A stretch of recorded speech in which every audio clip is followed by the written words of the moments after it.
السلام عليكم ورحمة الله وبركاته، وتحياتي للجميع، ونتمنى دائما السلام للجميع. اليوم يا اخواننا نحكي عن التهاب بكتيري بيصيب احيانا الكلاب، يعني نسبة قليلة بتصير منه لكن احيانا بيصيبهم.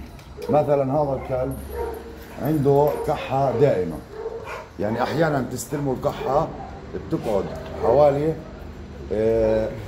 دقيقة ل 50 ثانية ل 40 ثانية، بضلوا يكح يكح يكح، بصير زي اللي بده يختنق.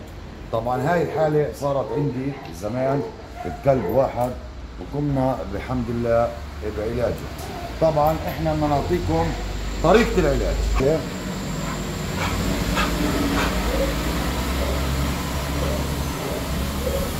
اكيد في ناس تعتقد انه مرات بكون الكلب ماكل عظم، بالع عظم او اشي ملزق في زوره، لكن لا، مش هذا الموضوع تبعنا.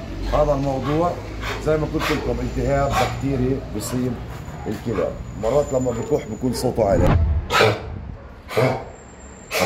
سامعين؟ هاي له ثلاث ايام الكلب دي. احنا بلشنا معه، شايفين؟ طيب حكيت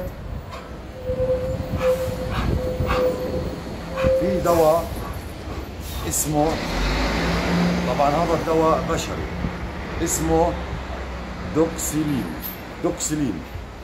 الدوكسيلين بحط لكم اسمه بالضبط على الوصف تبع الفيديو. دوكسيلين 100 جرام. اول ما تبلش مع الكلب بتعطيه اول مره حبتين اول يوم مع بعض، بعدين بتعطيه ثاني يوم حب الصبح حب المساء. هاي بصير عندنا يومين 3 4 5 ايام، يعني اول مره بتعطيه حبتين مع بعض، بعدين تعطيه حب الصبح حب المساء، حب الصبح حب المساء، حب الصبح حب المساء، حب الصبح حب المساء، لتخلص الكورس. واحنا عالجنا الحاله هاي وظبط 100%، وان شاء الله نشوف وضعه بعد 5 ايام كيف بصير. زي ما قلت لكم هاي كحة دائمة، بضل الكلب يكح يكح قوة، بتصيبه كل ساعة والثانية. لكن احنا قبل فترة صارت عندنا فقط في كلب واحد برضه من نوع بيتبول هاي كحة، والحمد لله تمكنا من علاجه بهذا الدواء. زي ما قلت لكم بنحط لكم اسم الدواء على الوصف، وهي حكيت لكم الطريقة. حبتين أول مرة تعطيه إياهم، بعدين بصير تعطيه كل يوم حب الصبح حب المساء، بتبلعوا إياهم بأي شيء لمدة 5 أيام. يعني خلص الشريط هذا بيجي فيه 2 4 6 8 10 حبات. إذا شفته خاف واستمر بعد فترة بتقدر تعيدوا اياه كمان مرة، بس ان شاء الله انه من هذا الدواء الكورس بيروح.